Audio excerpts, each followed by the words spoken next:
So welcome everyone to the Town of Richmond Planning Commission meeting. The date is Wednesday, June 17th, 2026. And it looks like we have a quorum, myself, Mark Fausel, Chelsea Brooks. I did speak with Allison today and she was going to try to join by phone. Her computer is not set up at the moment for some reason. So anyway, but we have a quorum regardless. So we're going to start by reviewing the agenda and any public comment on non-agenda items. Looks like we have a member of the public, that's Trevor, and we also have Tom Astley recording for MMC TV. Thank you, Tom. So any concerns about the agenda or any comments about the agenda? Anybody want to add anything or delete anything or change anything? Nope. Okay. Not hearing any comments, we will accept the agenda as posted and proceed with it that way. All right, and no comments, not seeing any comments. So our next agenda item is to review the minutes of 5/6/26. Our last meeting was the 6th of May. Any comments, additions, corrections to the minutes of our May 6th meeting?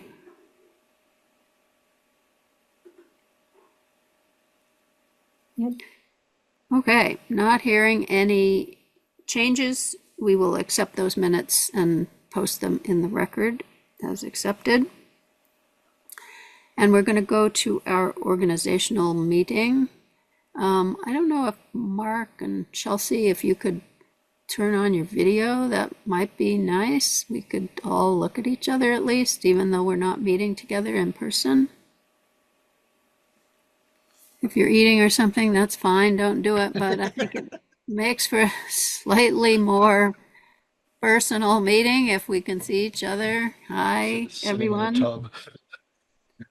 So, and you know, I'm going to try to start having at least one meeting a month, if we can have more than one meeting a month, in person at the town center. All the other committees seem to be meeting in person now more, so it probably would be better for us to meet in person periodically. So we can talk about that in a bit. Anyway, we need to have an organizational meeting. You're supposed to do that once a year. We have not had an organizational meeting. We've been waiting for the more members to show up, but so far, no takers. So we need to do the election of the chair, the vice chair, and the secretary. We lost our vice chair, Ian, so we have to have a new vice chair. I would like to make a motion that Virginia Clark maintain her role as chairperson and Chelsea Brooks as vice chair. Okay, I would be okay with that, Chelsea. What do you think? Can you hear me? Yep. Okay, good. That's fine. Wait. All right. Are there any other nominations? No, it seems like there are no other nominations. Yes. You said we also need a secretary. What? Okay, well, we can vote on this first, and then we can talk about secretary. All right, so let's take a vote. How many are in favor of my continuing as chair, which would be fine, and Chelsea taking on the role of vice chair?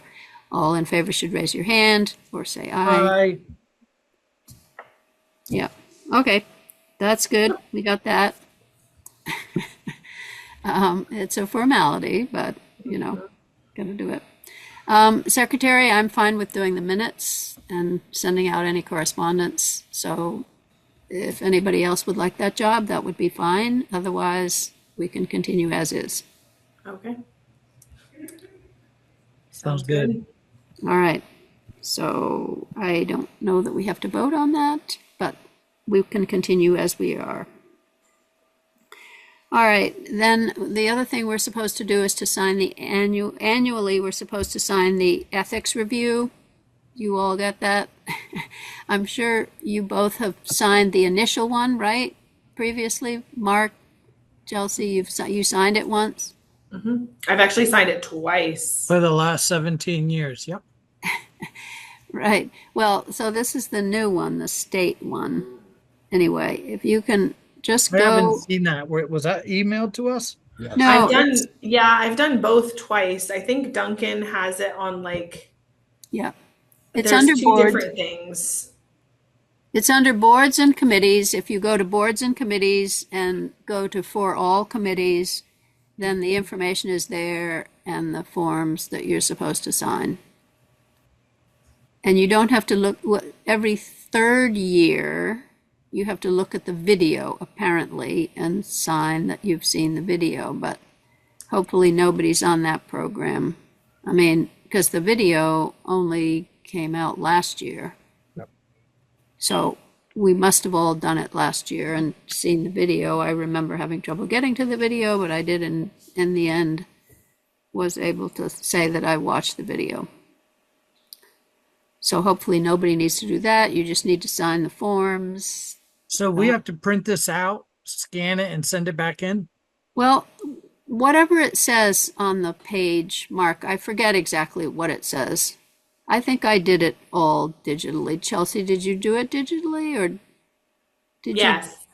you? Yeah. Like I like took the form that Duncan sent or that's on the town website, and then like on my phone I can sign it like with my finger. It's very messy, but then I was able to like save that and send that back to him.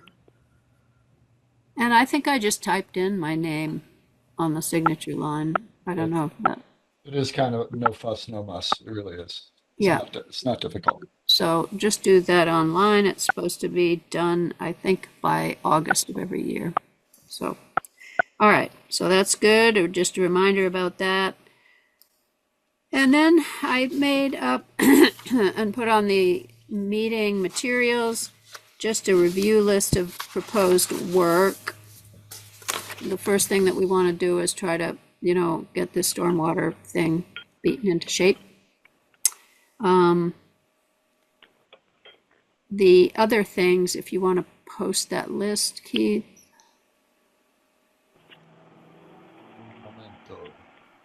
Where are we? Work plan. Yeah. Damn. See if anyone wants to add anything or subtract anything or change anything here. One thing we would like to do is we have our new town plan. The actions are all listed at the end. We would like to separate them out to their main agent or owner and send them out to the different groups so that people will understand what they have been signed up for in the new town plan. We have a bunch. I would add that that's being compiled and in process right now. We're going to get those lists down and we'll get them out. Great. And then each year or every other year or whenever we get to it, as often as possible. Oh, that looks like Allison. Is that you, Allison? Yes, it is. Great. Yeah. Welcome. I'm a little bit confused about tuning in here, but I'm Yep. glad you noticed me because I was almost going to give it up and try again. Nope. Okay. Yeah, I'm here. Yep. Welcome. Yep. Thank you. We can hear you. So we're talking about our plans for the coming year or the half year that remains. We're going to distribute the actions so that each committee knows what they're signed up for. And then we'd like to complete the sections of the zoning regulations that are relevant to Act 47 and 181. In other words, they're served by water and sewer. And put them into the shape that is required by 47 and 181. It shouldn't take that much work. The only one is the commercial district, which we might want to be looking at anyway. We haven't looked at that. But the RC district has got pretty much everything in it already because we knew this was coming down the road when we worked on that district. Jolena Court District and the Village Downtown District, we just want to skate through and make sure that they say what Act 47 and 181 is requiring. So there's that. We also need to look at the subdivision regs and the PUD process. In terms of the stormwater and erosion control, we will need to look at the subdivision regs anyway. Yeah. But if you remember, we changed the master development plan requirements in the zoning, but we did not change the language in the subdivision regs. So we need to make those consistent. Right. Continue technical revisions review process. And, you know, I'd like to add to this list, I didn't put it on here, but we need to talk to the DRB and the, you know, have conversations about the new stormwater regulations that they are going to be administrating. So that's kind of under the first bullet, which is to refine the stormwater sections. So, right. Anybody want to add anything to that, or, you know? My only general comment about this has been that God zoned Richmond. Yeah. And it is just what it is. And then there are certain things that are hard to get around and certain other things that are great blessings. And I guess that I'm just in favor of this whole idea of using the blessings and encouraging as many people to participate in a positive way. But yeah, I guess that's basically my philosophy. That doesn't probably help you right now, but that's well, we just want to, you know, put in the practical pieces that allow us to go with our strengths and try to keep that in mind, that we have some strengths and we also have some lack. We have vulnerabilities. Staff and vulnerabilities. I guess that would be my way of saying it. We have vulnerabilities. Yes. But that's just my opinion. Yeah, well, that is true. Any other comments about this work plan? No, I think we should keep going ahead with it. That's my feeling, is to keep going ahead. And I certainly, Virginia, appreciate all your effort and work in it. And I'm there with you. Good. Really. All right, great. Chelsea. So I think that timely and pertinent to sort of at some point, if we have the ability to work in some information about trails. We had talked about it before we kicked off this stormwater discussion, that stormwater and trails would be two topics that would get people interested. Yeah. And if you've been following the Andrews Community Forest Committee's process, they currently have their revised management plan out to the Conservation Commission, the Trails Committee, and I think the Select Board. And there's, I think it's just timely. I think potentially there's going to be some contention surrounding the plan and how it will or will not allow trails. And as we move forward in planning, but as well as their process, I think it would be very helpful to everyone involved to have have those things defined more clearly in our zoning regs. Yeah. Okay, so maybe we should try to look at that plan too, if possible. I mean, if it's out there to be reviewed. Yeah, it is. It is. I think you can probably find it. I would assume on the ACFC's page, or if not, I'm sure we could request it. Yeah, it should be online for sure. You would have to dedicate quite a bit of time to it. I believe it's a pretty large document. It is, yeah. I think you could, search through it, like control find or whatever, to look at sort of trail specific stuff, and or if it gets to that point in the future later on this year where we do start looking at that kind of stuff and trails definitions, perhaps having I don't know, representatives from ACFC and the Trails Committee like come and speak to the Planning Commission, like give us their thoughts on the subject. I don't know. Okay. That's probably a good idea.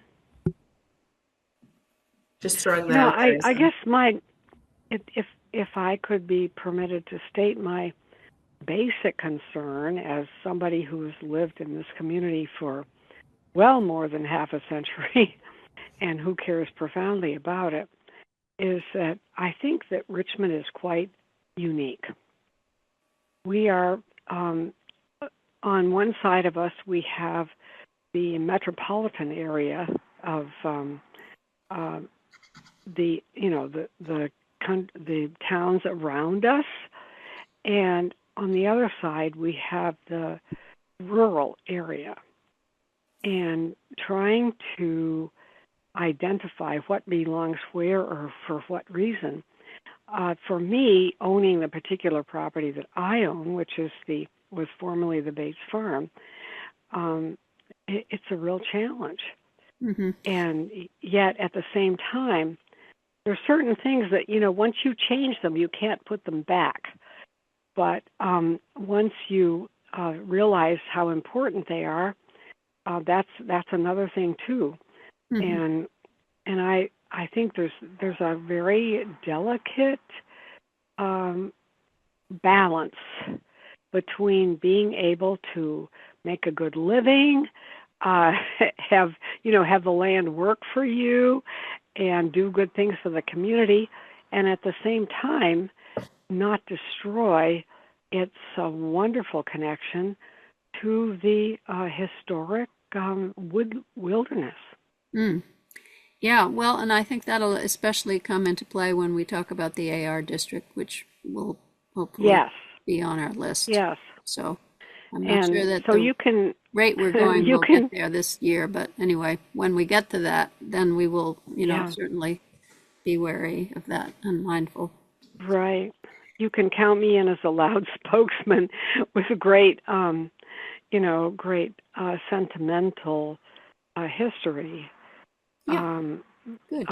About all of this whole property. But you know what? It's getting more and more rare. More and more development is going more and more places. Mm-hmm. And this has the opportunity to still remain basically pretty open. Yeah, well, something to keep in mind for sure. Yeah, thank you. Okay, so we can add those things to our work plan in the minutes. We can refer to that over time this year as we complete some of these other tasks that are at the top of the list, like stormwater. All right, which brings us to number 5, which is the main part of our agenda today, which is to try to continue the discussion of section 6.17, stormwater management and erosion control. And so I think that what we need to do is we need to finish section 6.17 first, which is our basic premise about stormwater and erosion control. The site plan part, if used as the implementation, could be used to implement agreement or, agreeing or conformance to the section 6.17, or it doesn't have to be. We could use a different, if it's too cumbersome to use the site plan, we could use some other system of trying to encourage people to comply with section 6.17. So what we've done so far is we've started with the idea that using the site plan gets down on paper at the beginning of a project what people plan to do to conform to section 6.17. That has been the approach so far. So it's using the site plan.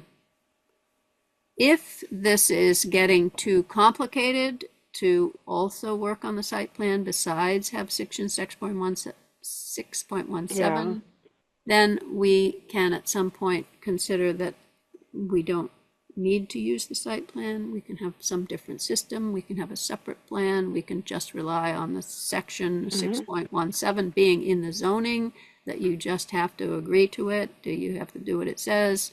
So anyway, what I'd like to do is finish talking about, we got up to 6.17.5 last time. I'd kind of like to start there and see if we can't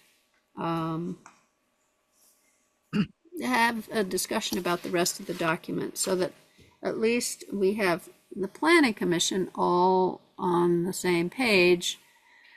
That's good About this document, section 6.17. Yeah. So I was going to start with talking about the site plan, but I understand that there's some concern that maybe it's too complicated to use the site plan. So let's see if we can finish this 6.17 section first. Go from there.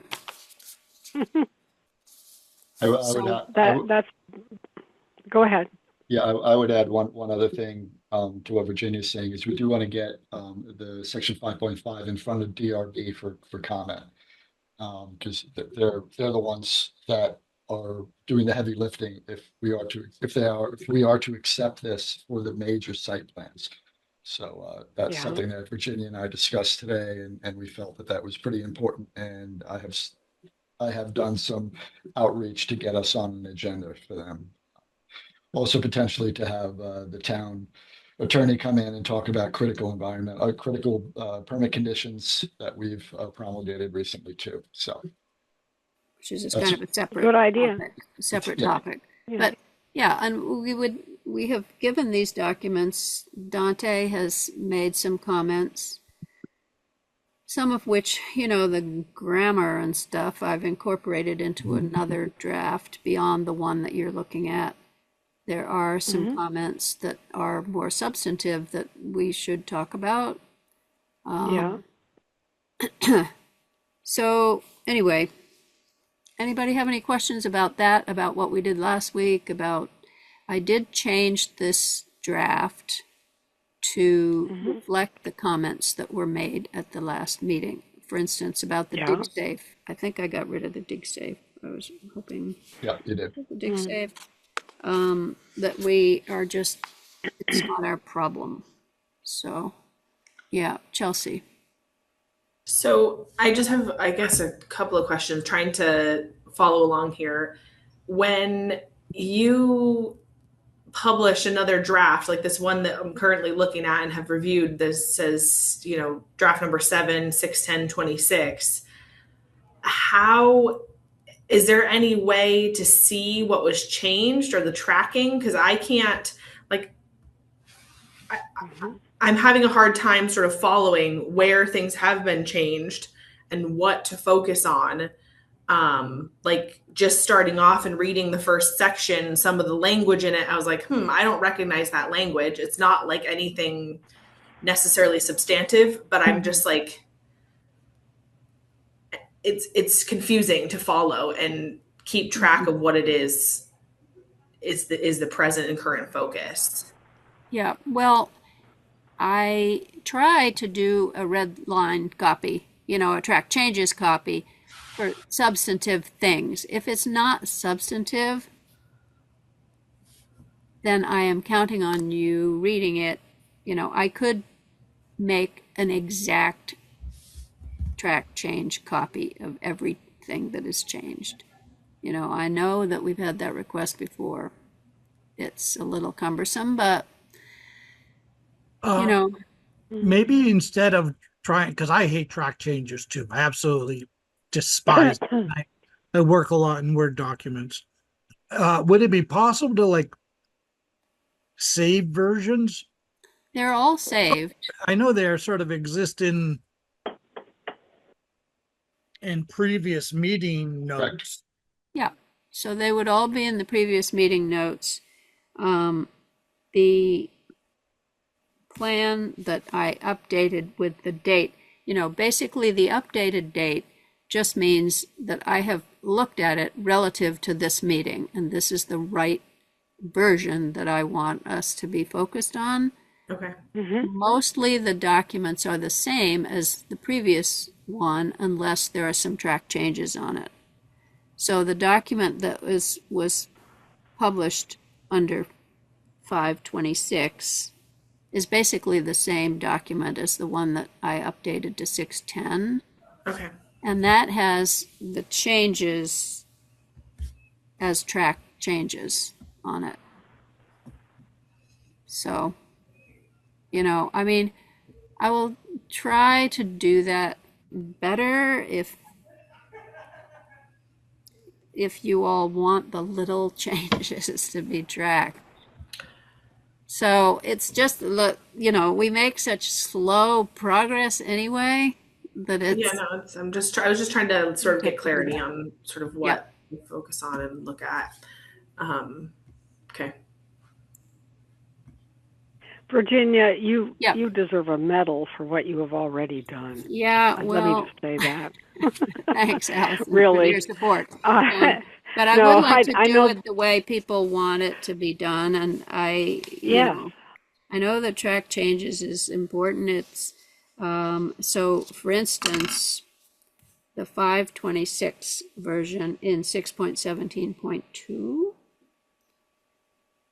Projects involving large areas. What do we have there? So projects involving large areas of disturbed soils and new or expanded impervious surfaces. In the 526, in the document that was preceding this one, after our last meeting, based on the minutes of our last meeting, we had language that said 1 acre of disturbance or 1/2 acre of impervious surface, which is what the state, the numbers that are currently in the state permitting system. Yeah. But what was suggested at the last meeting or decided was that we don't want to tie ourselves to those numbers because those numbers could change. So what we want is we want people to go and look at what the current numbers are. So what it says now is involving large areas, see current state permitting guidelines, may need to apply for state permits.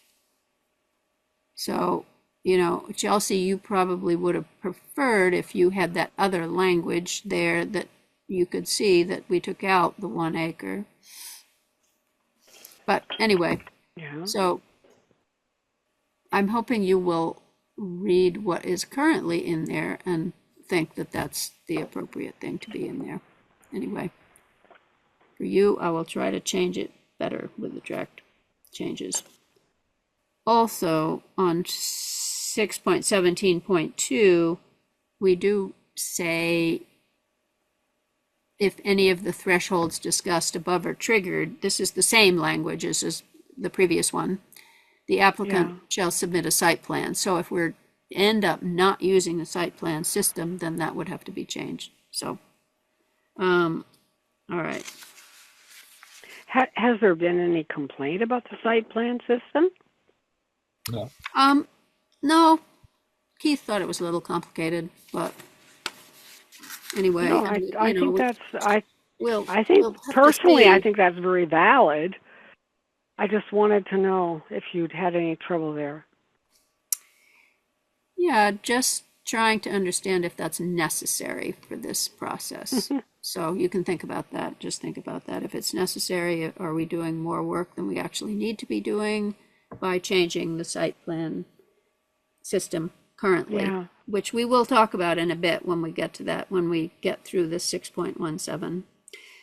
Yeah. So then we come to the meat of this document is the requirements and guidelines for each of the 3 stages in a construction permit. The planning stage, pre-construction, the construction, where you need your erosion prevention and sediment control devices, and your post-construction, which is your long-term stormwater management. So that's what the next sections go into. So 6.17.5.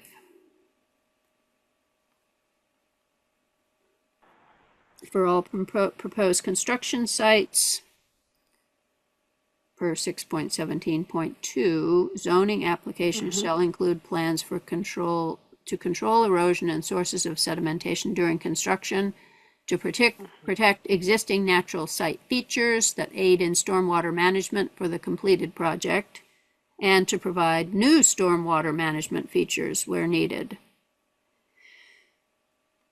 And this is where we reference the low risk handbook and the low impact development guide. Yeah.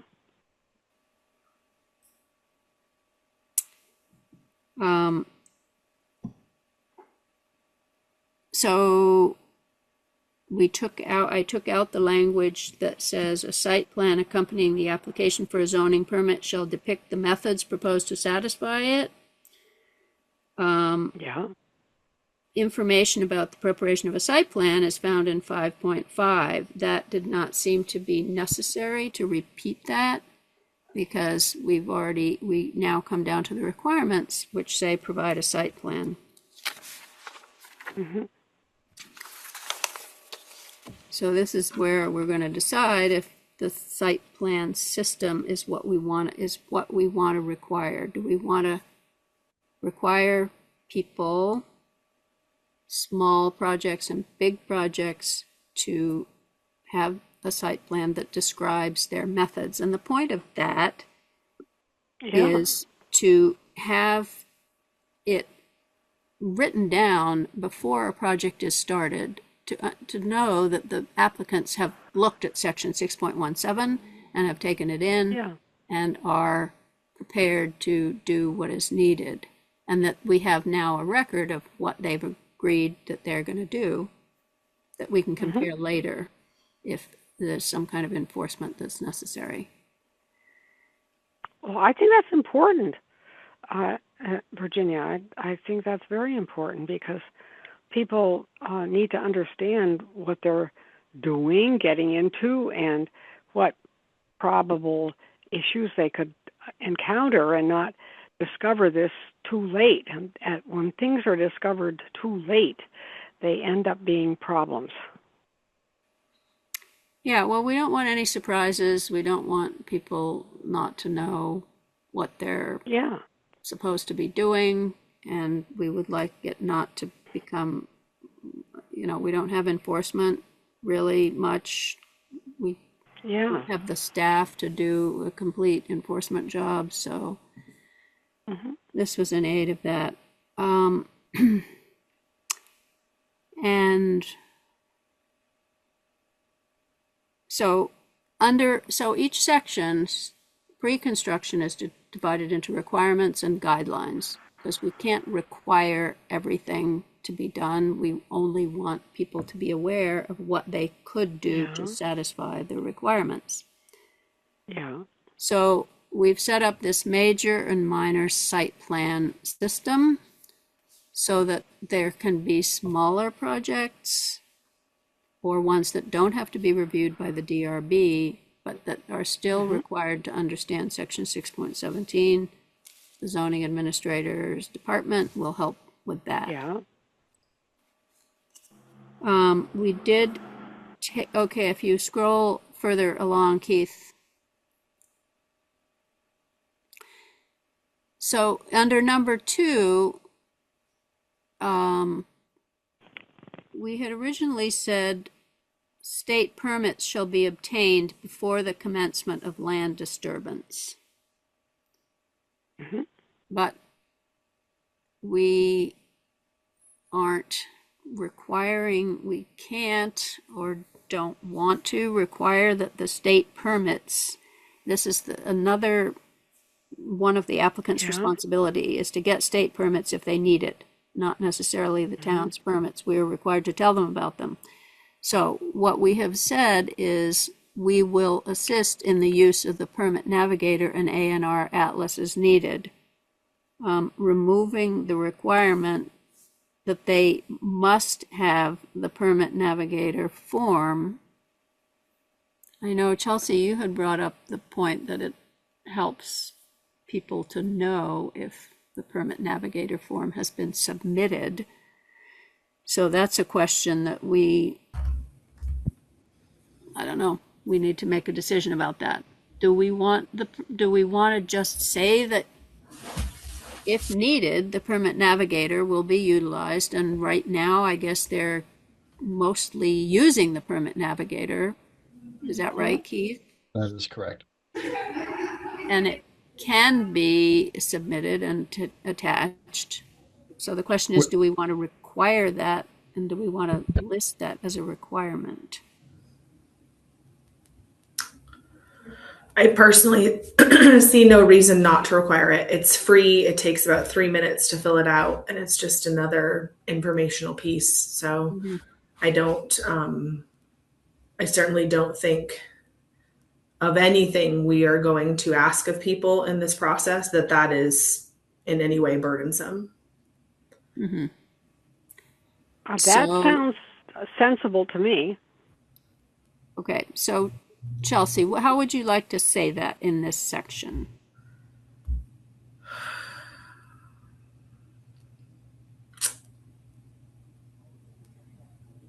I'm trying to look at what you've got written here.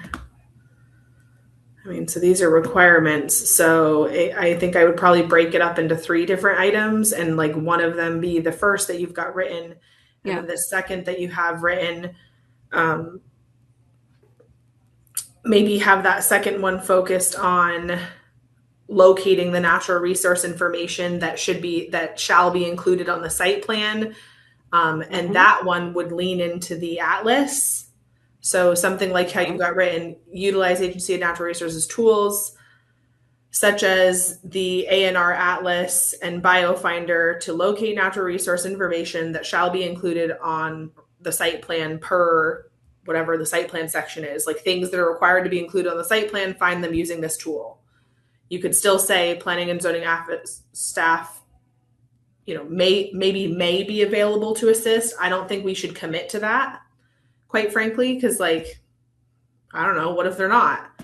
And really, assisting with a state tool isn't necessarily their responsibility. There are state employees for that if necessary. So you could say that, and that the planning and zoning office may be available. And then item number 3, I would say submit a permit navigator, state of Vermont permit navigator, I guess, or Agency of Natural Resources permit navigator with every application. There's, I don't know how you want to say that more eloquently, but it's simple. It's not. So a copy of the permit navigator for the project. For the proposed development, essentially, shall be submitted with the application, or shall accompany the application. Keith, you have something to say about that? Yeah, I mean, it's already a requirement and promulgated in our zoning regulations under 5.2, is it? Under 5.2 C8, it's already required that they are attached to the permits. So what does it say in 5.2CH? Says a Vermont Agency of Natural Resources project review sheet for the proposal must be attached. The approval is required for the proposal and shall be filed as a required attachment to the Town of Richmond permit application. The identified permits or letters indicating that such permits are not required shall be submitted to the administrative officer prior to the issuance of a certificate of occupancy. Okay. So that makes sense. Yeah. Okay. That's currently in zoning. I think isn't that only for flood? No. For section 6.18. That's for every permit that we issue. So 5.2, what? Say it again. 5.2. 5.2. Give me a second. 5.21C, Roman numeral 8.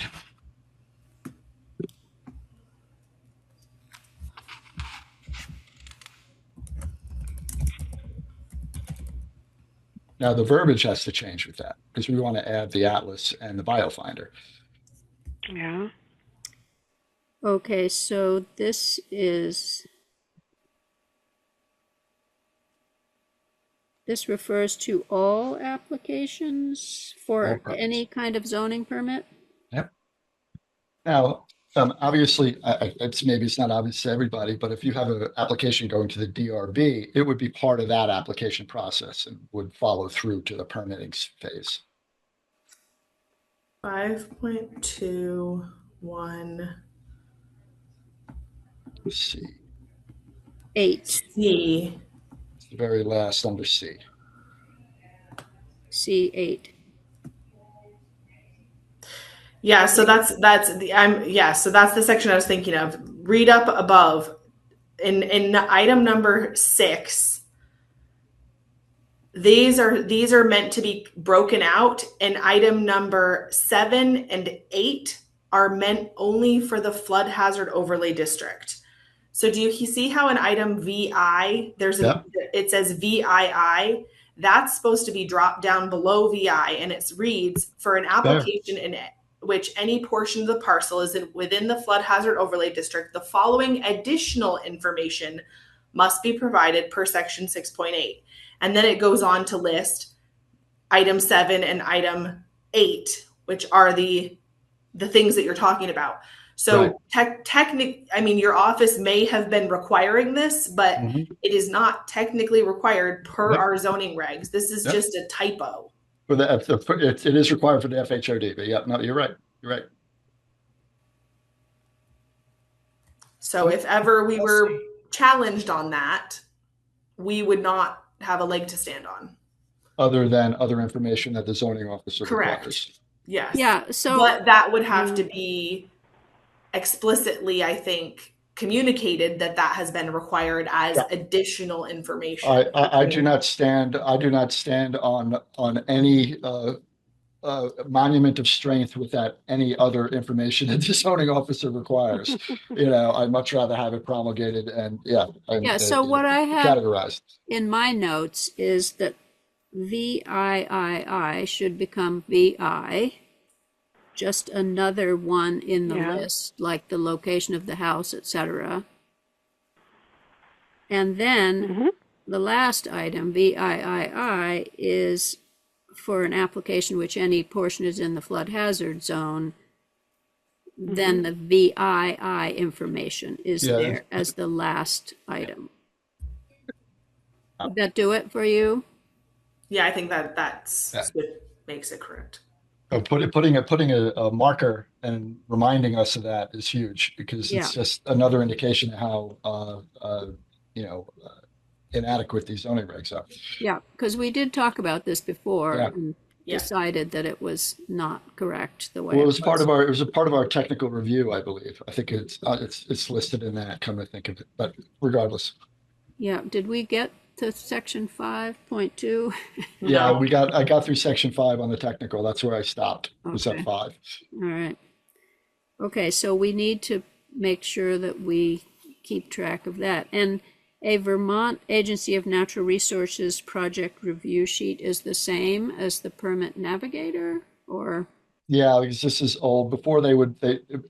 After they had this promulgated as statutory requirements, they listed a phone number, was the next phase, and now they finally put something online with the permit navigator. So is this language that is in here those words? It's outdated. I think the permit navigator replaces the old project review sheets. Yes. Okay. Agreed. Okay. So that's the other change that we would make besides the reorganizing of the numbers. Permit navigator.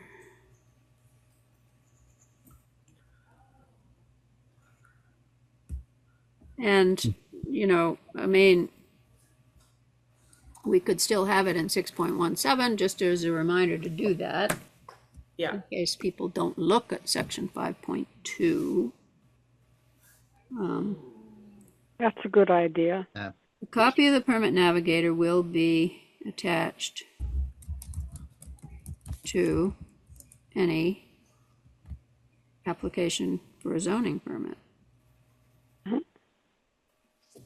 Yeah.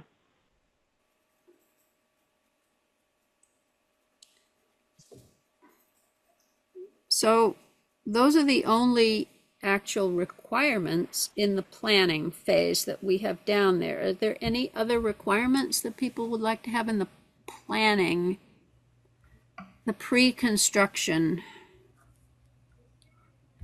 phase, which the manual is, goes into a lot of detail about the pre-construction phase. And what we have used so far is the site, that you have to have something on the site plan. You could describe it, you could have it as a plan that is a written plan and is not on the site plan. That's another alternative way that you could. Yeah. So I don't know if anybody has any comments about that. The only other thing I would like to see would be some mention of a requirement for structures to have a stakeout. We don't have a stakeout inspection. We do them as part of our permitting process right now. But again, it's another thing that is an internal policy. And so what is the definition of a stakeout? Well, it basically, we require that the footprint of the structure is staked out on the land before any land disturbance starts. So we go out and we make sure it's in the right place and it's not within the setbacks. Specifically, that's what it's. Okay, so it's a field, it's a visit in the field. And is that for any zoning permit application? If that has a structure, for the most part, we really only do that for structures that are 600 square feet or greater. Those that need a CO at the end of the day need to be in the right place.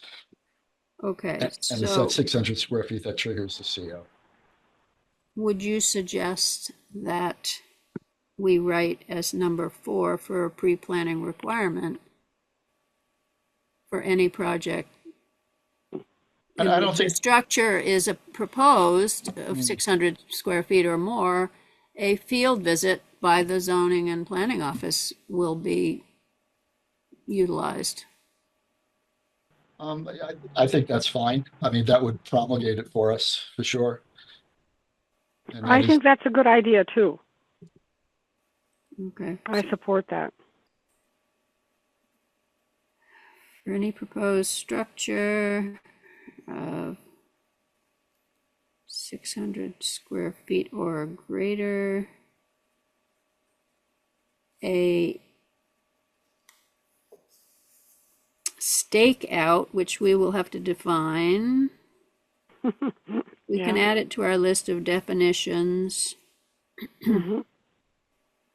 And inspection by the Planning and Zoning Department.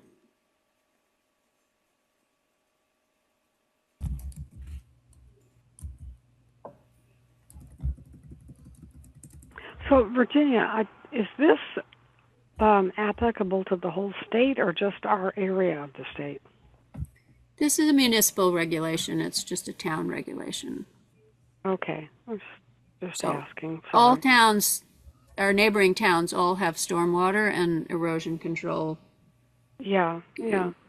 Ordinances of various kinds and to various degrees of specificity and completeness and complexity. Yes. So, which it makes it confusing, really. But hey. Yeah, well, the one the one that applies to the state are the bigger projects. So if you're going to have absolutely an acre of disturbed land, for which we are proposing a definition, or half an acre of new impervious surface, then you have to have a state permit. So those are the state regulations. So the whole point of this exercise of having municipal regulations is to capture the smaller projects that don't disturb a whole acre of land or don't make a whole half acre of new impervious surface, because they are also contributing to the stormwater problem. So the goal was to have the municipal regulations work at the smaller level.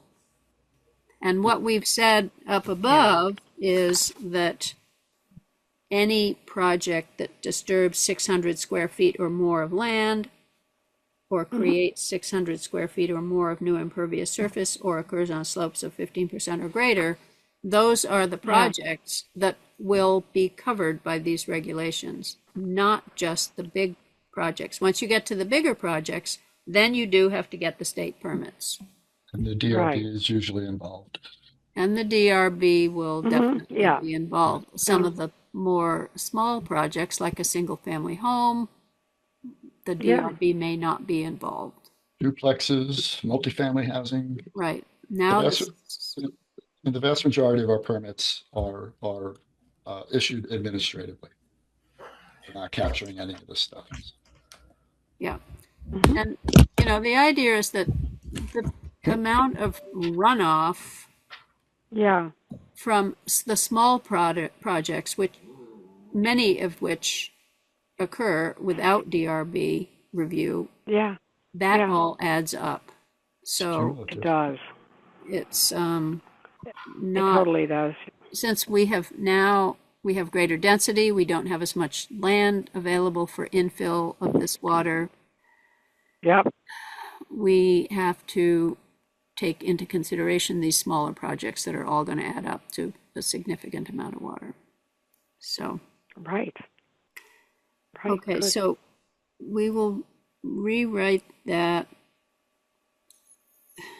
to say that the permit navigator is going to be attached to any application and that we're going to have a stakeout. Everybody good with that? That's good for me. Okay, so then we get to the guidelines, which are just giving people the information that they need to think about this. And these things are taken from the manual, the handbook. And it's just the way that, you need to be thinking about it. There's nothing that is saying, because you can't say the area of land disturbance has to be held to some percentage of your project. You can't say that because every project is going to be different. It's just that we would like you to understand that you need to minimize the area of disturbance. And, I think we've talked about this, that you can't specify exactly the time the soil is left disturbed should be minimized. Well, it sort of depends on how the project is going, and, you can't micromanage every single thing. You can just give people the information that this is what we are trying to achieve with the management of the stormwater. So, does anyone have any general thoughts about these guidelines? Is this what we're trying to do? Do we,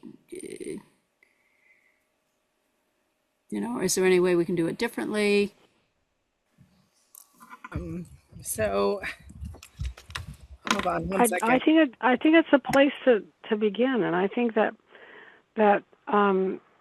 the situation has changed. I mean, I certainly noticed with regard to my own property, we used to have, farmers and landholders who held a huge amount of land themselves and mostly protected it, used it for farming and their agricultural purposes.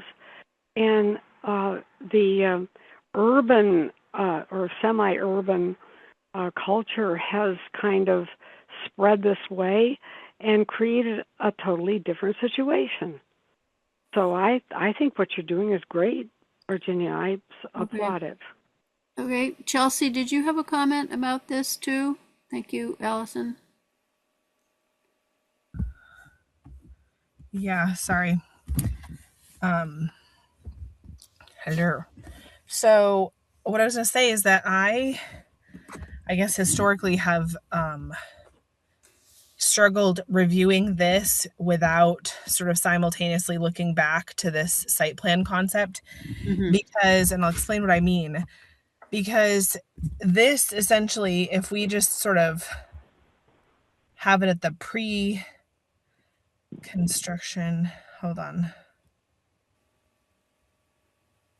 No, never mind. I think I'm good. So I keep mixing up pre-construction and construction. So if pre-construction is like, you have to have this plan, you have to do these things to create this plan. I I guess part of me is like, in some way, do we have to tell them like, this is the stuff that you need to have on the plan or show on the plan, right? Because I don't necessarily think it dives that deep into that in the site plan section. Mm-hmm. And then if we leave all of this stuff as guidelines, and then if you look down, sorry, not to jump ahead, but like, then if you look ahead to like 6.176 for the construction stuff and say like requirements, create a stabilized construction entrance, for example, or like determine locations and extent of stockpiles. In my opinion, all of that stuff needs to be part of the planning phase. Like it's going to be carried out in the construction phase, but these plans that they're giving us need to show like some of this stuff. And without some sort of requirements, if it's all just guidelines, I don't know, like how do we enforce, how do we say no, these plans aren't good enough? You know what I mean? Like, I don't know. I feel like if it's all just like, hey, here's some good ideas, take your pick, and there's not anything that has to be on the plan, then I don't know how we then send any applicant packing if their plan is seemingly inadequate. Does that make sense? Yeah, well, I mean, it's going to be challenging to know whether the plan is adequate or not. And a lot of these guidelines for the plan also really apply to the construction phase. Like the area of land disturbance should be minimized to the greatest extent possible. That's in the planning phase or the pre-construction phase, but it really also applies to the, applies to the construction phase. Yeah. Chelsea, does that seem like, so it's very hard to divide up between ones that are planned and ones that are actually going to be implemented in the construction phase. Yeah, I mean, I guess I'm looking at it from the perspective of like plans that I've seen that are like super complete versus not. And like, if we have something that we are going to require in the construction phase, but then we didn't require the applicant to show that on their plan as part of their application, I'm not entirely sure how that works, right? Because then can we require it if we didn't require them to get technically to like include it on their permit approval?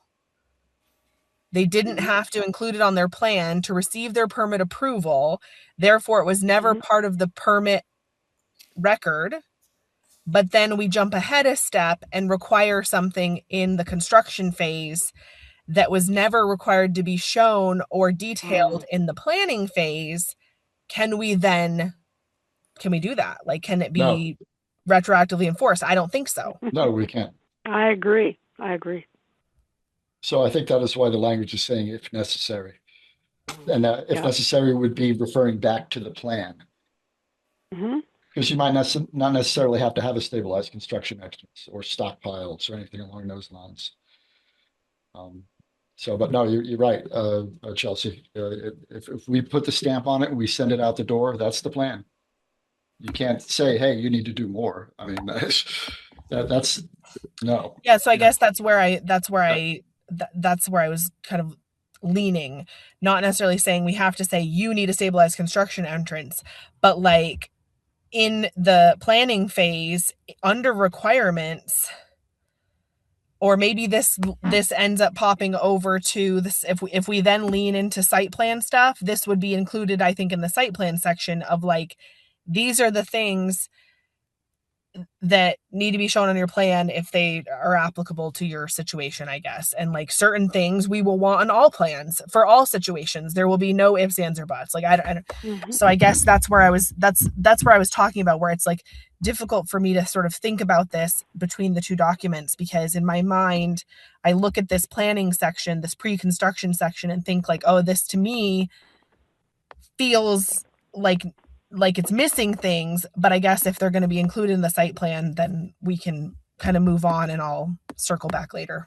Yeah. So the first item in 6.17.5 is for all proposed construction sites per section 6.17.2, zoning permit applications shall include plans to control erosion and sources of sedimentation during construction,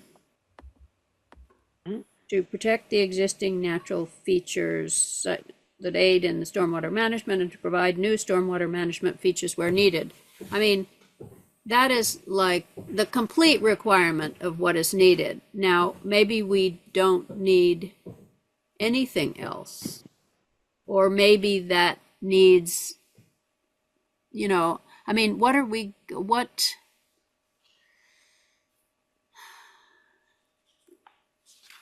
to put on the plan itself, on the site plan? And maybe we need a written plan, maybe we don't need the site plan. That's a question that I've had about it, but Yeah. Well, that's do a we good want to question. put, for instance, in a planning stage requirement, physically mark the limits of construction and proposed areas of land disturbance? I mean, isn't that what a stakeout is supposed to be doing too? Or if you're only using it for buildings, then it doesn't apply. But Well, you certainly could do a stakeout for that, for areas of disturbance, Yeah. if you wish. My thing is for structures in that regard. But you certainly could. I mean, that would be something that I suppose you could require. What else would you want to require, Chelsea, on the plan? I'll think about it, Virginia. So I was just trying to sort of verbalize this feeling of that, like, if we miss something in that Right. section, it's not enforceable later. So let me sit with this, and we can sort of move on as you were Yep. through this sort of section that you've got written. I mean, I think That sounds good to me too. Yeah. the most important one was number 1, which says you have to say what your plans are, but that's not specific enough, maybe. So Yeah. anyway. I think that will be interpreted different ways by different people. Yeah, but it's Keith and Dante doing the review. Yeah. Yeah. You know, they're gonna see if something's inadequate and require it. We do a lot of hand holding, Thank you. So Keith, do you think it's adequate just to say that you must put on your plan all the methods, whatever it says here, the methods that you're going to use for all proposed construction sites, zoning permit applications shall include the plans made to control erosion and sedimentation and stormwater? Yes, You think that's adequate? You don't think that we I need do. It gives you more latitude. It gives us specific? latitude. Mm-hmm. Okay, well, okay, we can consider that. And Chelsea, you're going to come up with what you think ought to be more specific than that. Yeah, And the I guy, think you know, that's I all mean, good.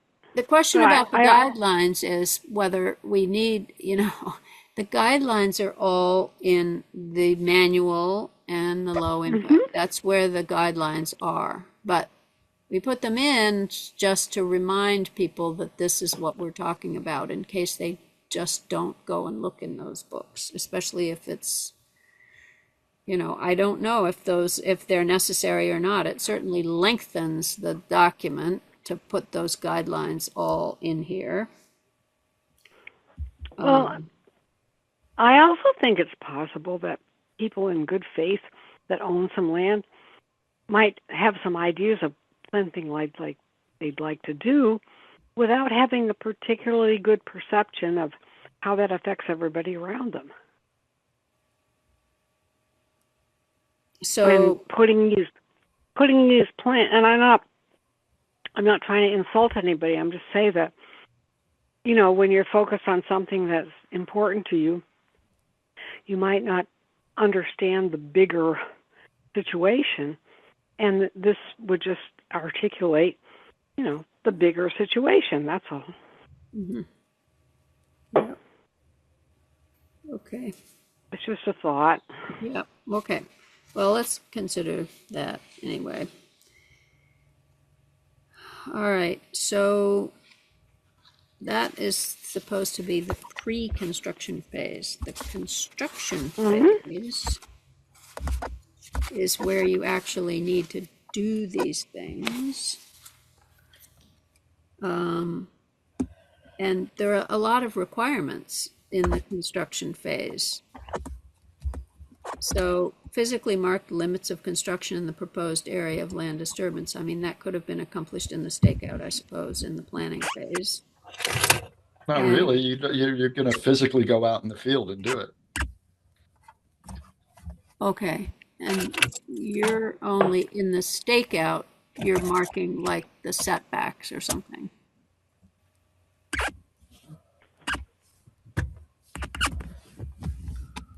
Physically mark the limits of construction. That is something we want the applicant to be doing, right? Not the zoning department. Yes. Okay. And the applicant will also be doing the structure stakeout too, the footprint stakeout. But that's going to be inspected.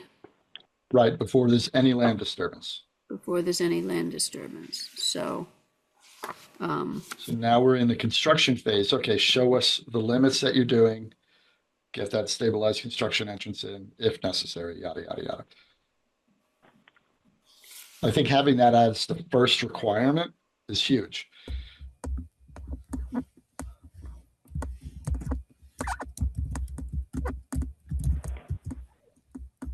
all right. So are there any others of these that cause questions in people's minds? Or should be there, shouldn't be there? These are just taken from the manual, basically. Mm-hmm. Let me go up 2 on that. Where's my cursor? There you are. Went to 11. Okay. Well, do we have any examples of people that have had difficulties or that seem unfair because the examples that you're referring to have been followed? Well, it's not promulgated. So yes, we've had quite a bit of issues with that, especially with infill development. Yeah. So that's kind of what's really driving this is that infill development and the mandate that the state has mandated on us. We have to be fair across the land, obviously. I agree. Yeah, thank you. That answers my question. So what about VI under requirements? If it is anticipated that extensive runoff cannot be contained on site, a professionally designed EPSC shall be required. So what do we think about that? I mean, that seems questionable because it requires somebody anticipating that it can't be contained. Right. I mean, either we require, if it's going to the DRB, we require a professionally designed plan, signed by an engineer. Right. Mm-hmm. If it's not going to the DRB. Which spot are you in? Hold on, I'm trying to find where you're at. 617.6 under requirements, number 6. VI.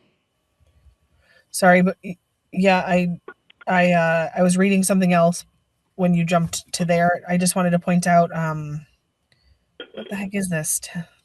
12? I don't know my Roman numerals. 5, 7, 8, 9, 10. Yeah, 12. Good grief. The one about wetlands. Yeah. I think. Okay. Do we want to just have that part look back to section 6.9 and the zoning regs for wetlands, because the statement there about construction should not occur within 50 feet of any stream or wetland, like that statement right there is in conflict with the zoning regs for wetlands. The zoning regs for wetlands are a guideline, not a requirement. Yeah, I guess. And so my point is, what's the point of putting a guideline that doesn't match the regs, which are the requirement? Yeah. So, yeah, we could just change that. I mean, it says projects within the FPOD or the shoreline district are subject to the regulation of those districts, and any project near a wetland is subject to the wetland. I would just say, like, yeah, exactly. Right. I would do exactly that, Virginia. Like, projects on lots that contain wetlands or just like whatever, or whatever, however you want to word it. It's worded kind of in the 6.9 in the regs anyway. It says something about like either there's wetlands, or they're like on the inventory, or you suspect there's wetlands, something like that. I don't know how it's worded. I just was looking at it, but I accidentally closed the tab. 6.9, you said. Yeah, my point was just like, if this is just a guideline, I don't think there's any point in like stating that specific sentence, and maybe just like, hey, go look at the regs that already exist, because you're gonna actually have to follow those. Yeah. Yeah, I think that was taken out of the manual, but maybe they anticipate that everybody has that regulation. I know, actually, it's been so the 50, in the has state, been trying to change that to 25, but anyway. In the state stormwater stuff, the 50 feet isn't that they can't do stuff within 50 feet of a stream or wetland. It's just that if they do, they no longer qualify for a low risk permit. Being within 50 feet of a stream or wetland pushes them up to the next level of a moderate risk permit. Okay. Yeah. So we can just say they should comply with section 6.9. Sounds great. Okay. That sounds good. Okay. Even though it's just a guideline, you might as well, I agree with Chelsea that you might as well have it match the rest of our ordinance. Yes, we like that in administration. Yes, that would be better. All right, so looking at 6.17.6. Yep. Let me get to it. You were on VI. Yeah. I mean, Subjective. it's too subjective. Yeah. I could just see being out in the field talking to this individual, and I say, well, I anticipate this is going to have extensive runoff, and that person's going to say no. So it's like, well, I disagree. Yeah. And, well, it's easy for me to spend your money, and he'd be like, or she would be like, what's going on here? It sort of falls into the anecdotal bucket, I guess. Well, that's also a weird one to have in the construction section, because it's actually like planning stuff. Right. Right. So we should just take that away, perhaps. Well, I was going to say, or was this meant to capture like a situation where like, okay, we all thought it was going to be cool, but then you start doing your project, water starts happening, rain events start happening, and then you, the ZAO, the town, your neighbors, everyone realizes like, because at that point we can't retroactively make them get something, right? Like again, like I said before, it's already approved. You're done. So what if it says if field conditions indicate that extensive runoff cannot be contained on site? If field conditions are proving that extensive runoff cannot be contained on site, professional design ESPSC shall be required by the ZAO. That would give it a little bit more teeth, but again, I think that should be in the up above, and if we're gonna have it, it should be 6.17.5 section, I think, because that's planning. That's not, because by the time you're getting to the construction phase, the ZAO has already approved the permit. You're now building it, but you're still in the same conundrum. It's a he said, she said. I know. Oh yeah. Well, I think simply saying that they may, like that, if it's like it essentially gives discretion if that's what you want, but I don't know if that's what we want. I think we want less discretion and more clear-cut things. Yeah, that's what the zoning administrator and the DRB want. Yeah. Less Just- discretion. I agree with that To too. the notes More section. clear cut. Just to bring up Trevor's comments. Yeah. This The one, state requires of you to do more if what you're doing is not working. Like, so this, you're talking about this in the construction phase, Yeah. and the state does have a caveat that says, okay, we didn't plan this as well as we should have. All of a sudden you are getting massive runoff. You need to do more. need to Mhm. remediate. And that's kind of what you want to be saying here. I'm not sure if that line actually says it, but Right. but it's a good point he's bringing up in that, hey, you're not It's not working. working. And so And you can't do it in the planning phase because you were anticipating it working in the planning phase, Right. or everybody Yeah. agreed that it was going to work. You know, everybody thought it would work, and suddenly it's not working. Field Too conditions much- change. Too much rain or field conditions. So That's the other. Maybe we Wow. tweak that sentence to say, hey, if it's not working, additional measures may be, Required. yeah. Okay. So in order for us to do that, like to enforce it, it has to be, at least here's my understanding, right? So like if we just say like it's not good enough, you might have to do more, that's pretty gray. I think what we need to do, or what we if this is where we want to go, I think the way it would have to work, and Keith can correct me, but like the way that my brain understands regs and enforcement is like, as part of the requirements of the construction phase, we would have to outline things that we don't want to happen. So like, for example, one of the items would be no construction site shall have turbid discharge leaving the site. Something like that. And then what happens is, if it is happening and the town office is alerted of it or whatever, it becomes something that becomes a enforceable thing, because then the town can go to this site that has a permit and say, hey, these things that are not supposed to happen are happening. How are you going to fix them? Like, let's make a plan. That's typically the approach we take. If it, our But if only, yeah, I mean, it's almost about, we're asking them to voluntarily fix it. You should have. I guess I'm saying, sorry, go ahead, Mark. I'm sorry. I was just saying that if it's happening, then you have it perhaps more better defined in the previous section about the planning, that the intention is, to your point, Chelsea, to not allow turbid runoff. Mm-hmm. And then in this section, hey, the plan was inadequate. We have the right to require you to do more to prevent turbid runoff, which is really, I think, probably the only big issue that you're talking about with this kind of project is it's all about turbidity and silt runoff site.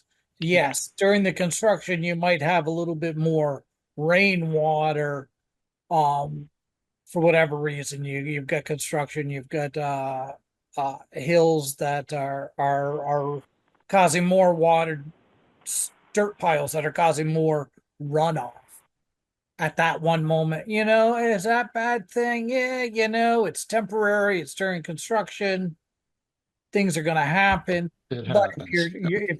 if you're discharging turbid water and sediment, that's more of an impact, and we should have action. Well, Yeah, item V or 5 in this section says prevent stormwater runoff from entering or leaving the project site. Yeah, I'm not sure if we could put turbid in there, prevent turbid runoff from leaving the project site. And then, for number 6, say if it's happening, then you need to mitigate it. I think 5 covers it, to be honest with you. I think 5 is meant for isn't that meant to lean back into like silt fence and like wattles and things, like prevent Sure. water from getting on the site at all? Because then, Yep. Well, it's Going to be prevent water. it from entering or leaving, so I don't know. It seems to cover it, but Yeah, I mean, it's all gonna depend on slopes. I mean, each site is different, but you're,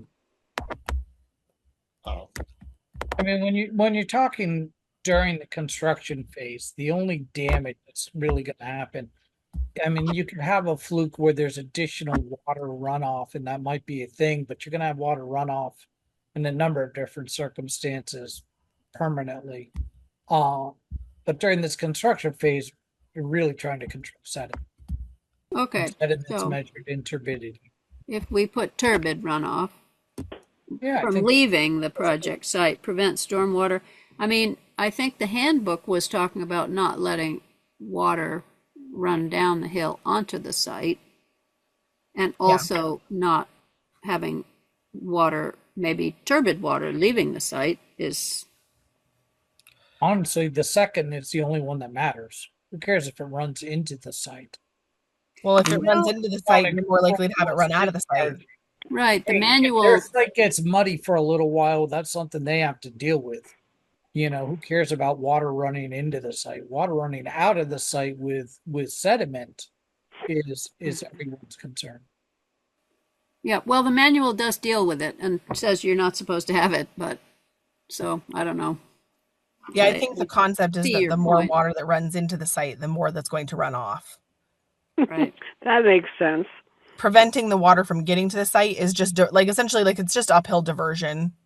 It could be swales. They sometimes use like swales of wood chips. It's there's a lot of different ways to mitigate it.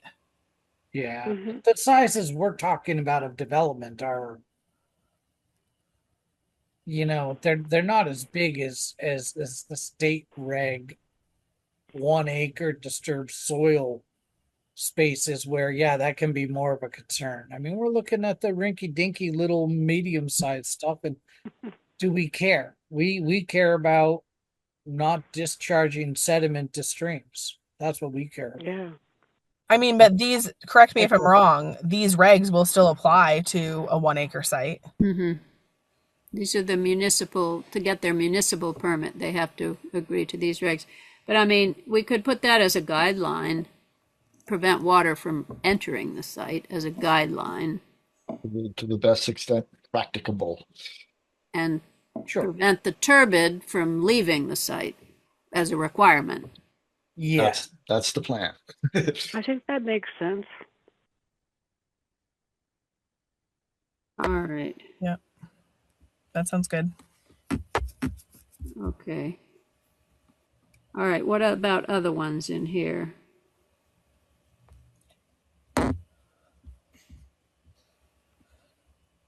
That's standard. Site.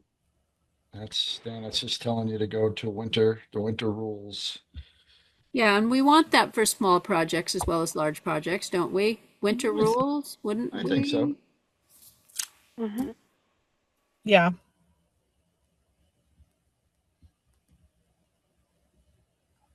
And number 11 could go at the beginning, actually. That's sort of the first thing that you should be doing, I guess.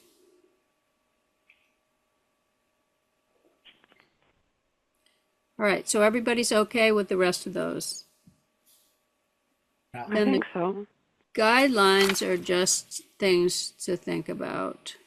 And, we put in like runoff from the construction site should be prevented by utilizing silt fencing, erosion control berms, filter sock, straw wattles, or other methods. Just these are all listed in the manual, but I think, Yeah. Chelsea, you thought maybe it would be good to have them here as well, just to remind people what we're talking about. I think there's an educational aspect to this also. Yeah, I mean, it's Yeah, that's new true. for everybody, so there's a big educational aspect. Yep. I think that educational aspect is actually very important. I think a great many people want to do something or they've got this idea. and they really don't have the background or haven't had the experiences to understand what's really involved in it. And I think the educational aspect is really important. Yeah, and going to another manual is a whole other step that hopefully people will take, but they may not take that step. So if we can put some of the things in here that are the most likely, like fencing is the most likely to be used, probably silt fencing, or 95%. how many percent? 95? Oh, I mean, for sure. I mean, Yeah. So,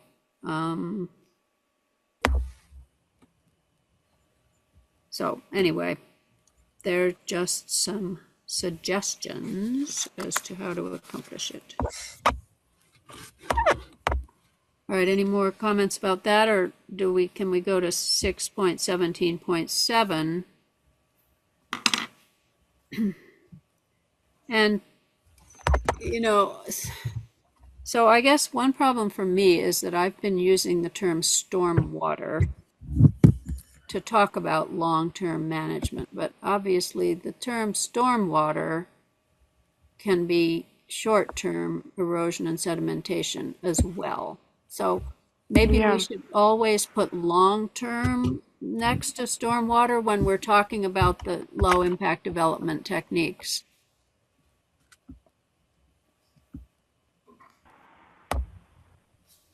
So what would you do? Say stormwater and then add long-term water? How would you do that? Well, I mean, it says in 6.17.7, all projects are required to plan the post-construction long-term management of stormwater. Okay. To ensure acceptable drainage arrangements and infiltrations are maintained to the maximum extent practicable. This is going to be difficult because the properties are going to change hands, and the swales are going to fill in and nobody's going to dig them out, but anyway, it's a start. Yes. I think the start is important, because when you have a start like that, even if it's not totally worked out yet, you're expressing a standard or an aspect that needs to be attended at some level. And I think a lot of our neighboring towns, their regulations are just suggestions. No, they don't really have any teeth. Under requirements, I already worked on the first two because I felt that stormwater management plans shall be designed so that post-development runoff rates and volumes are equal to or less than pre-development runoff rates and volumes. We're not going to know for most projects what the pre-development rates are. And neither is the parcel owner either. No, nobody's going to know that. If you should happen to know that, that's fine. You can say that post can't be any bigger than pre, but if you don't happen to know that, then you're out of luck. Yeah, that's that language is referencing like an engineered EPSC plan, because they have AutoCAD like programming that they can look at land and the slopes and like the whole drainage area of a certain area and determine like how much water historically would have run through there versus now that you've developed it and added impervious, like what's the after effects. That's kind of what that's referring to. I'm not sure where it was pulled from, but that's what it's talking about. Yeah, it's talking about like removing the trees, and your absorption rates are decreased or increased or so on and so forth. I mean, that's what that's about.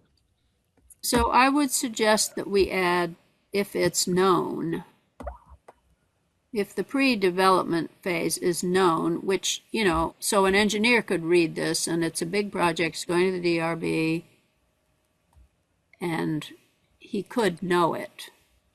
Is he going to look it up? I mean, if it's known, I don't know whether that's useful or not. But I mean, or maybe, I guess a big thing about the whole pre and post development runoff is areas where like it's leaving your site and going somewhere else, right? Like in the town ditch, in the town sewer, like whatever the case may be. I don't know, the whatever.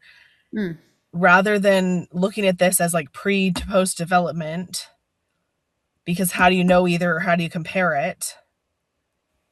I know we had talked at a previous meeting, and Mark we had talked about this. I don't remember the language, but like essentially like that you can't dump your stormwater on someone else. Like you can't like right.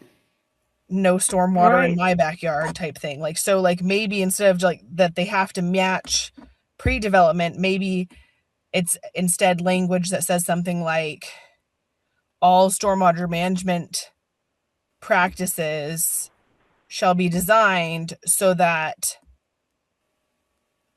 stormwater runoff from added impervious surfaces are, I don't know, collected, contained, or managed on site, unless I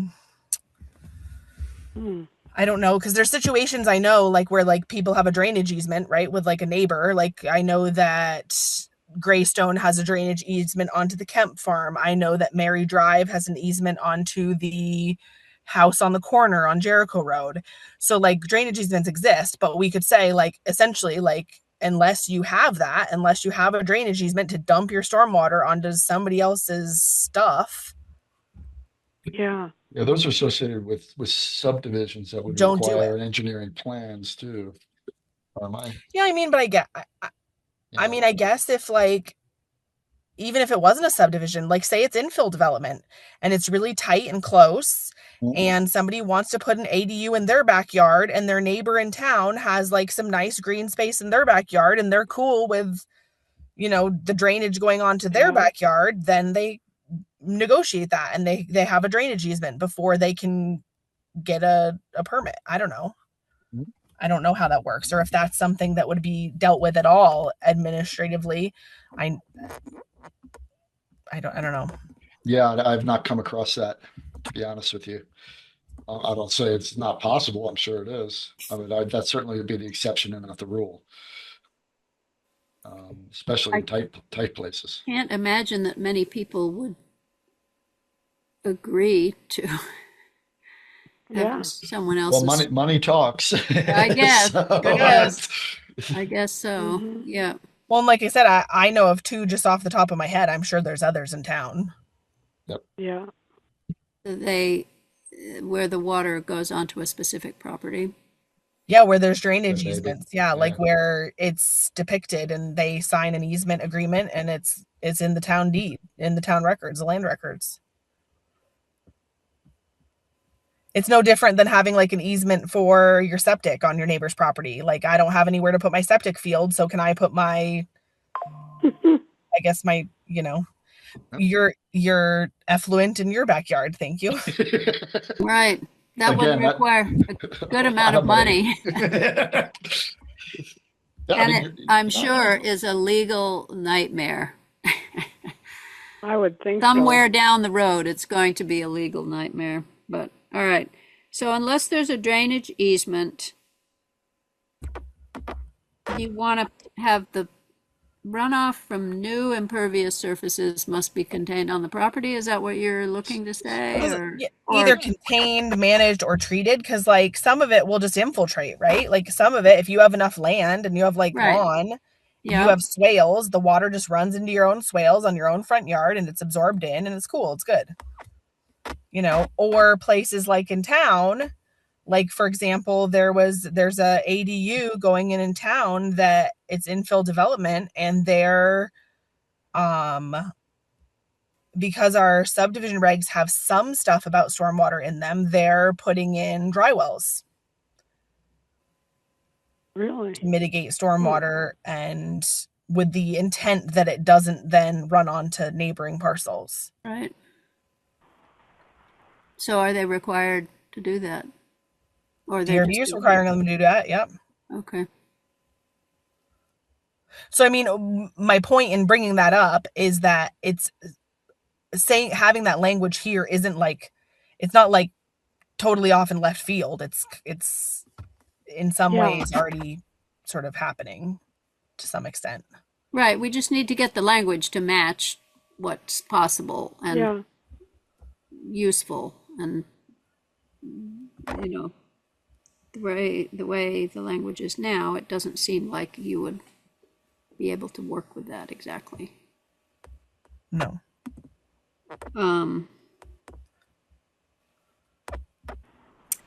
And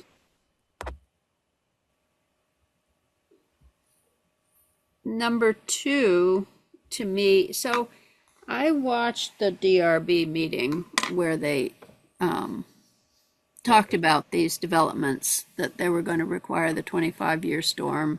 And it seemed like the DRB was constantly asking, or people were saying there aren't any standards. There's no low, standard. There's no standards exactly. The 25-year storm, I guess, is a standard. That's the standard, yes. Well, no, so Virginia, if you're talking about the recent DRB meeting where like 14 waivers were requested, I'm exaggerating, but it felt like that. Yeah, including to the preliminary Yeah, just please, can you just waive everything? Like, why have rules? Just waive them all. Well, you can ask. You can always ask. They weren't saying that there's no standard. They were saying there's no minimum. Right. So the argument was Richmond is too strict, making us design to a 25-year storm, because the way that your regs are written, I would have to design to a 25-year storm just for a tiny sidewalk improvement. But like, I don't see how that was relevant, because all of the things they were asking for waivers for were homes, not tiny sidewalk improvements. So it's very bizarre that sort of analogy was drawn. And are specifically associated with subdivision. Yes. Which is what those were. It's pretty easy to administer. I don't really understand, but that's what it was. The de minimis phrase was brought up a lot, which I know is a favorite of Keith's, but it was also a favorite of these other people who wanted to say, from my roof, it's de minimis, the amount of water. But the problem is a lot of de minimises add up to a lot of a de maximus. Yeah. And, so with an accent on the duh. That ultimately is what our goal is. Yeah. We should write that in there. That's going to be our bumper sticker. To Maximus. I got to write this down. Tickles me. Yeah. So anyway, and number 5 and 6 in that. So number 1, I think we can change. I don't know about number 2. 5 and 6, I think, are probably just guidelines. I don't think they can be requirements. Mm-hmm. Because the system should be able to function indefinitely with proper care and maintenance. Well, that's the goal, but we're not going to be able to require that. I don't see how we can require that without any kind of compliance arm to our staff. Well, yeah, unless you're requiring that, they're not even implementing something that would need replacement. And how would we ever know? Because a lot of, even some of these stormwater treatment things, like the things they're putting in Southview, they will eventually need to be replaced. Like, there is a lifetime.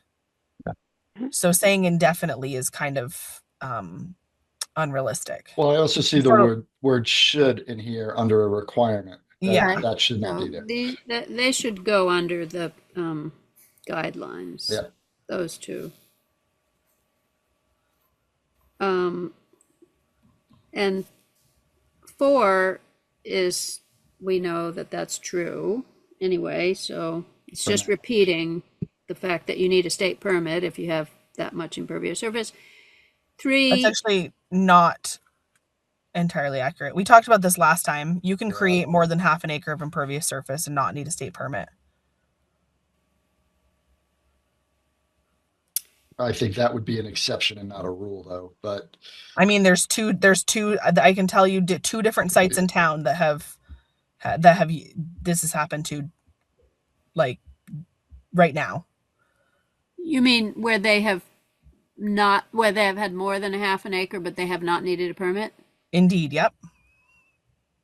And Yep. what those are loopholes or what? I mean, I would call it a loophole, but the state stormwater program codified it this last when they updated their stormwater rules in December of 2025. It's the loophole that I tried to alert the legislature of.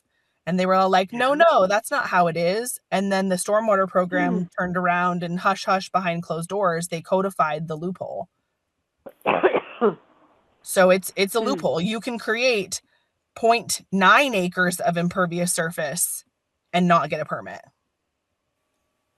People can be out there. Like that's why I was trying to say last meeting, like these regs are gonna be important and they're gonna protect the town and they're gonna protect the residents and they're gonna protect the streams and all of our infrastructure, because the state has a serious problem on their hands with this loophole that they have allowed to be and then now just recently codified. If you have 2 cents and 2 brain cells as a developer, you can get around state stormwater permitting. Really? So what do you want to do Not with totally this? convinced on that, but State permits are required. I mean, Keith, our ex-chair of the DRB, he just withdrew his state stormwater permit because I was correct. As I told him, you don't need a state stormwater permit. It's been withdrawn. It's done, gone. Jeez. Oh, so what are we going to do with number 4? I don't think we call that out at all. It's their responsibility to get the state permits. Why would we even call that out? Right. So Just say if state permits are required, get one. That makes sense. I wouldn't jump into the depths. I wouldn't jump into the thresholds. It's complicated. Yeah.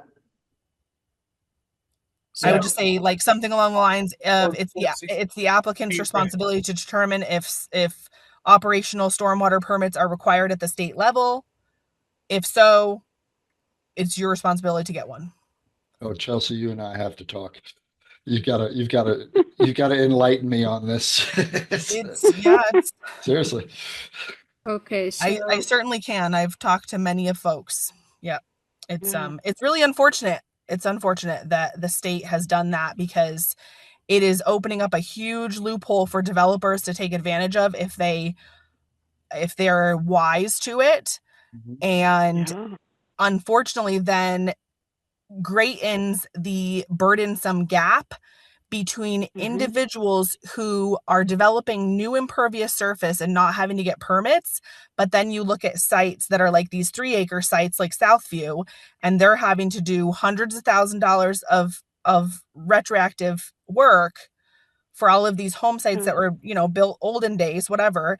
And whether I agree with that or not is not the point that I'm trying to make here. The point is, if they're going to require those folks to, bite the bullet and contribute towards the stormwater problem and the water quality problem in the lake, what are you doing? Just letting these developers flap in the wind.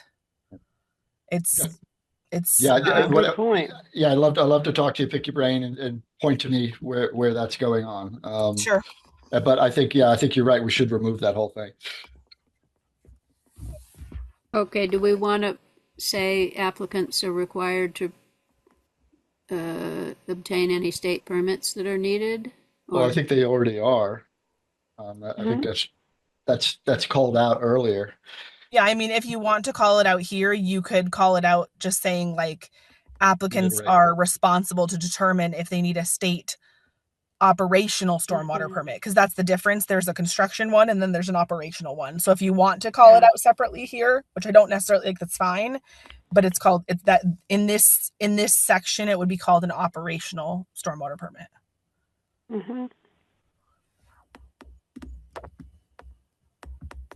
Okay. All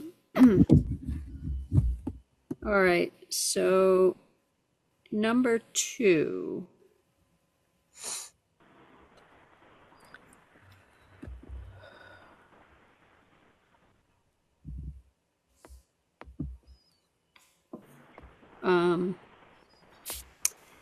So the stormwater system shall be capable of managing impervious surfaces first flush, early event stormwater runoff, utilizing low impact development BMPs. Best management practices.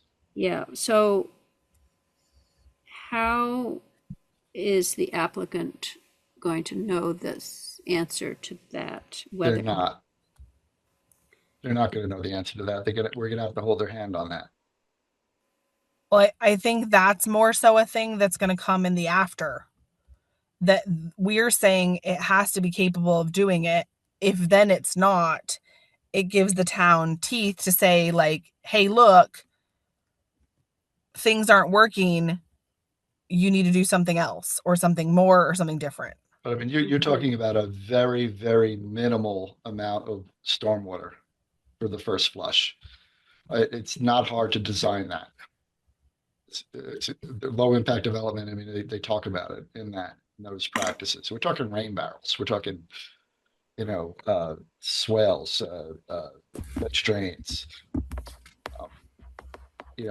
But I don't know how we're gonna. I don't know. We have to go through this. We have to. There's going to be a learning process here. There's no doubt about that. With my office and with the applicant. To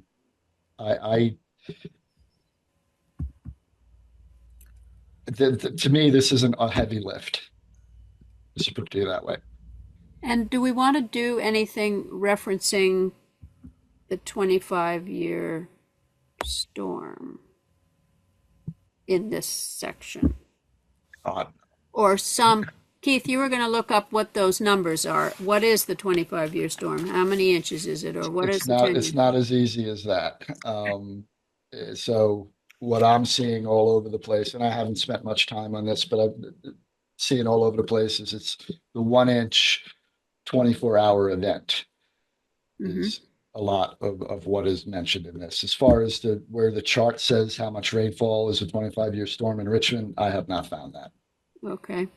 So do we want to say that the stormwater system needs to be capable of managing 1 inch in 24 hours? No, the whole intent of this is for first flush. It's not that for me that this whole deal here is for first flush. I guess, yeah, I have to read up on that. I'm not familiar with the term.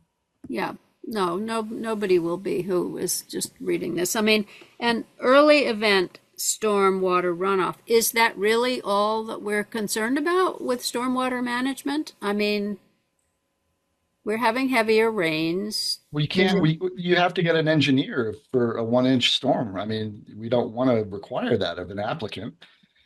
That's really where the line of demarcation is. I'm sorry to cut you off, Virginia. No, that's fine. Yeah, I guess for me to speak to this first flush thing, I guess I didn't realize that was sort of different than the 1 inch per 4 hours or the 25-year storm type concept. I didn't realize that was a different thing. So I can't presently speak to this. I'll have to research that concept of first flush and low impact development and sort of see where I land. I do know, I mean, I was reading the meeting materials and sort of not to, it seems like he's a star tonight, but David Sunshine submitted comments. And it's interesting to me to see his opinion that everybody should have to get an engineered plan. Yep. I agree. I was a little floored by that too. And so, I mean, I think that's something to consider. He sat on the DRB for a long time, and it's not to say that I don't have disagreements or differences, but I think there's certainly value in sort of that historic, there's definitely value in that historic experience. And yeah, I don't know, but I mean, if you game it out, I mean, you talk about somebody, this triggers in at 600 square feet, you're going to have to get an engineer for somebody who's disturbing 600 square feet. I mean, No, I think that's where we would have those sort of tiers like we had talked about a couple meetings ago. Mark, what do you think about getting an engineer to do some of these smaller projects? I hate it. Yeah. So will the applicant. No, I'm gonna. I mean, that's. I knew you would. Over, we just can't do that to the little guy. It's not fair. So- We've got to mitigate that somehow. Not saying that the little guy who puts in reduces his or increases his impermeable surfaces in a city area where runoff is going to affect neighbors and a non-existent stormwater municipal system. But we can't make them spend, the equivalent of the construction on an engineer to decide how much impact that runoff is and the mitigation that's going to be required. Can make them put in dry wells and water containment systems. I think that's reasonable, but I don't think we have to force engineering down all the guys through. Well, how are you going to decide what is required? I'm not. Keith is. Ah! But then it circles us back, not to be redundant or I was just gonna say, then it circles us back to that whole discretion thing, right? Like, we're trying to limit discretion because then there's this argument of, right, like, well, you made my neighbor do it or you didn't make my neighbor do it, but now you're making me do it. I've seen it. I mean, in meetings, I've seen it at the DRB level. I saw it just this last meeting argued by these people asking for all these waivers. Well, you didn't make the town do it for Brown's Court for the pickleball, so why should I have to do it for my subdivision? Because the key word is subdivision. That's why. But here's the thing: is that somehow, and you touched on this earlier, Chelsea, and we've bounced it around in previous meetings, but there has to be some sort of staggered level where there are certain things besides just square footage of disturbed earth that makes the impact. There has to be some sort of percentage of permeable surfaces that are being impacted that warrant different levels of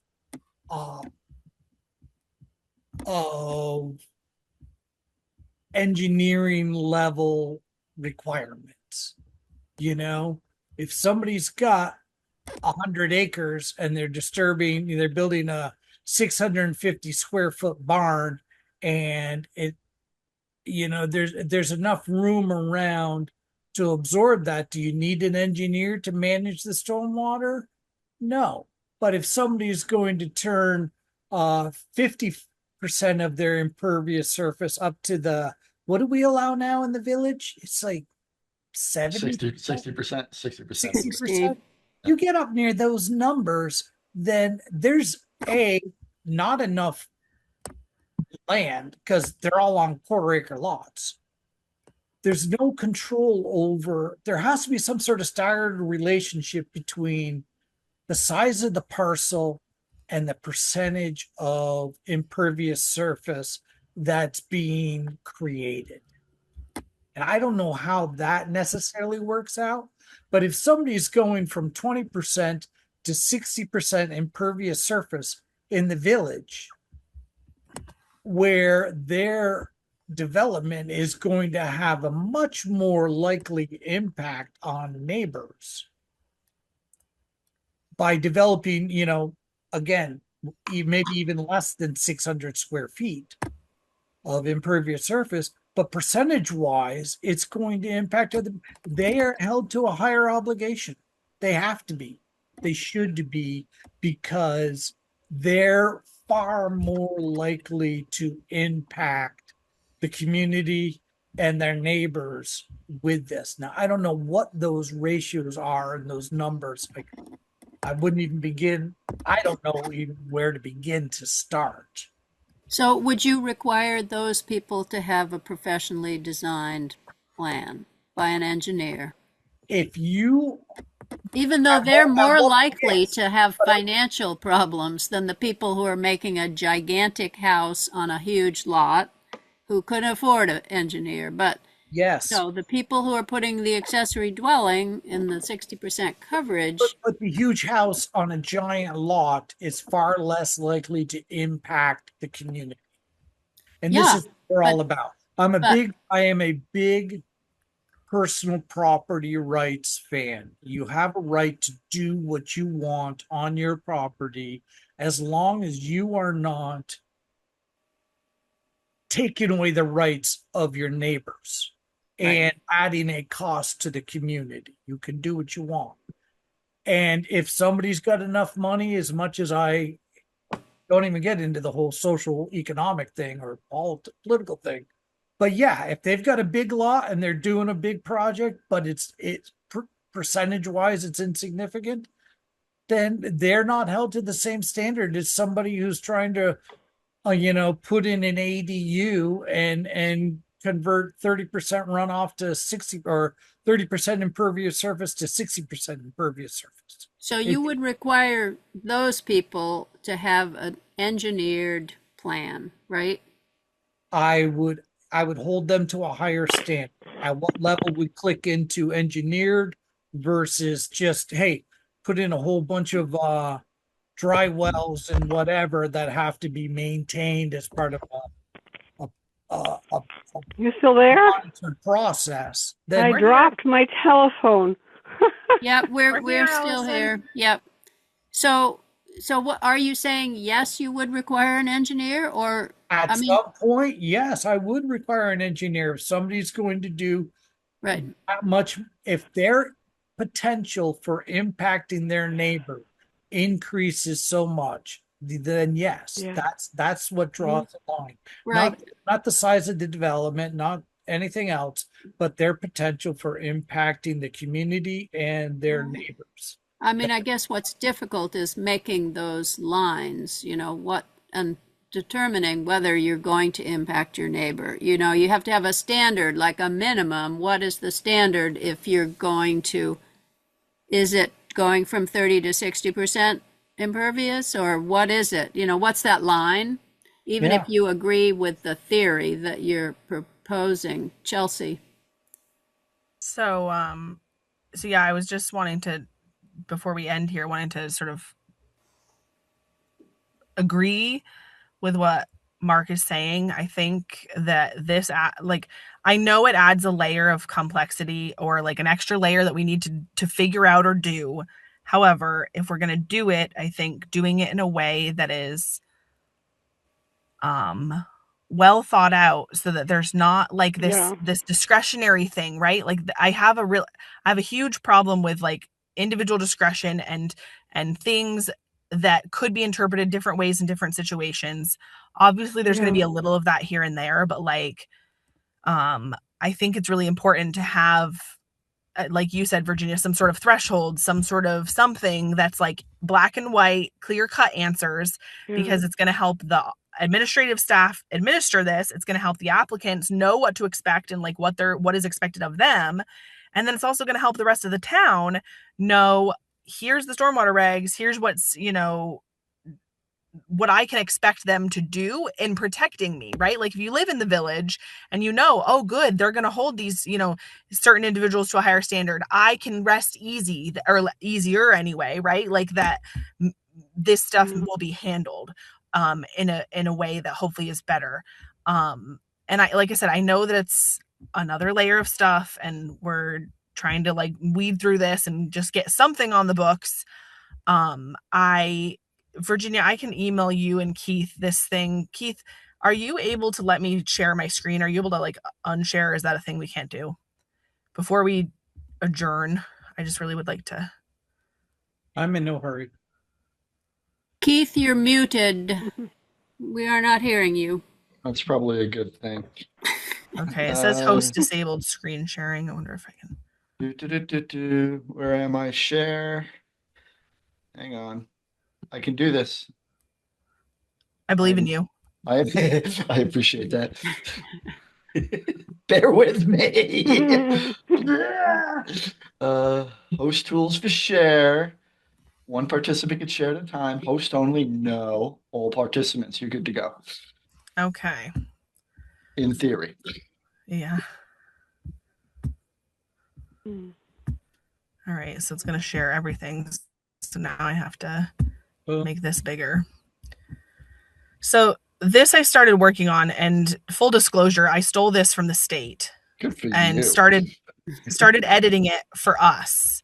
So this is how the state calls this Appendix A. I just called it risk evaluation. And then I edited all this stuff to be sort of in line with our language that we were proposing for the minor site plan versus major site plan. Mm-hmm. And so then if you go down, and I didn't fully get done, but it talks about there's 2 parks, basic risk, which gives you sort of, if you meet this, you're automatically low risk, which in my mind, this means they are automatically a minor site plan, don't need a engineered plan.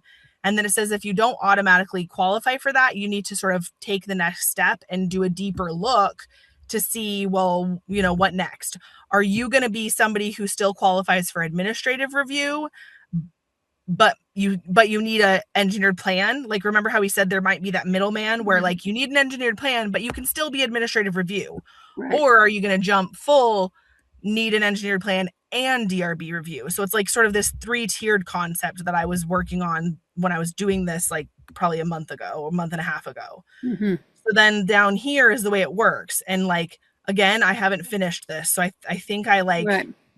I didn't edit a bunch of these too much. Like, this is the stuff we would have to decide. Like, for example, will the project disturb more than, and like, what is our square footage? Right. If it's more than this square footage, then you get a point. You know, if it's going to be more than this much impervious, you get a point. And the way it works is that then you add up your points. Come on. I like that. And down here, like, if you're a 0, you're low risk. If you're not a 0, then we need to look at the next, like, and then it's just literally another one of those where like it looks at more detailed things. Like, are you going to be on steep slopes? Are you going to be near a stream? Are you going to be within X distance from your neighbors? Like, or whatever. I don't know. We would decide how we kind of throw things together here. But this is what I sort of had envisioned. This is more, and the state one has like sort of a third phase. If I can figure out how to stop sharing, I will. I think it's brilliant. So rather than square footage, I would also factor in percentage of law. Yeah, like I said, I think we could totally customize that, and it wouldn't be that complicated. I've already sort of absconded the template from the state. I'm happy to send that to you and Keith, Virginia, to sort of look at and sort of think about. But I do think we could keep it simple. I don't think we need to overcomplicate it. But I think that it could be a fantastic tool for eliminating some of that discretion that I personally am a little bit worried about. And then also just being a good tool for everyone all around. That's just kind of what I think. Mm-hmm. I that's exactly how I was envisioning, but you've put it into from conceptual to applicable. We can build on that, I think, and have that. Well, I mean, I guess Keith is the most important person to ask about the practicality of that, but it seems like that can address a lot of those different issues. Certain number. I'd have to see it in totality. I mean, my first reaction, again, this is creep. This is not what I was envisioning at all. I'm here for low impact development. That's it. Oh, we're going to be ahead in the state, the total municipal leaders in. Folks, I will follow your lead. As you know, my focus is on administration. Right. So I will follow your lead on how you want to promulgate this, and I'll let you know if it's too cumbersome or not, what needs to happen. And I'll not ever say no, obviously. Virginia and I had a long conversation today, and she knows how I feel. And this is a little bit of creep, but it's fine. I mean, I will follow your lead. And I'll let you know administratively if it's too cumbersome. And Dante has to, chime in on that. He's the one that's actually administering it. And we want to go soon to the DRB and Dante and talk to them about this and the site plan question as well. Chelsea, we do have these like threshold distinctions right now, and we are going to go away pretty soon, but under 600 square feet of disturbed land or 600 square feet of impervious, we're saying you don't have to do anything. All right, this is for the really tiny projects. 600 to 10,000 square feet of disturbed land or new impervious, then that's going to be your minor. And then 10,000 and over of disturbed land, which for the state is 44,000, or over 10,000 impervious, which for the state is 20,000 or half an acre. Yes. Those would be your majors that would have to go to the DRB. So that's kind of the very basic level of different tiers that we have right now. So I don't know if you want to work with that, but go ahead. I mean, if that program that you're working on, Chelsea, replaces what we're doing now, and we all come to an agreement, I think that's fine. Yeah, that's fine. The thing that I really, really like about that is that it makes things relative. So everybody's talking about just square footage, and 600 square feet on 100 acres is an entirely different thing than 600 square feet on a third of an acre or a quarter of an acre now, which is what some of our zoning. A fifth of an acre. Yeah. It has to be a percentage. Somewhere that percentage has to factor in to what level of engineering is required to ensure that the same goal is being achieved. So proximity to the neighbors. And is a factor. Lot coverage ratio. Lot coverage ratio. Right. Yeah. You're putting it in the middle of a 1 acre lot. That's less of an impact than putting it right on the border of us, to your point, Virginia, than right on the border of your neighbor. So it's proximity to the neighbors. Proximity, which captures both of those aspects. Regardless of the size of the property.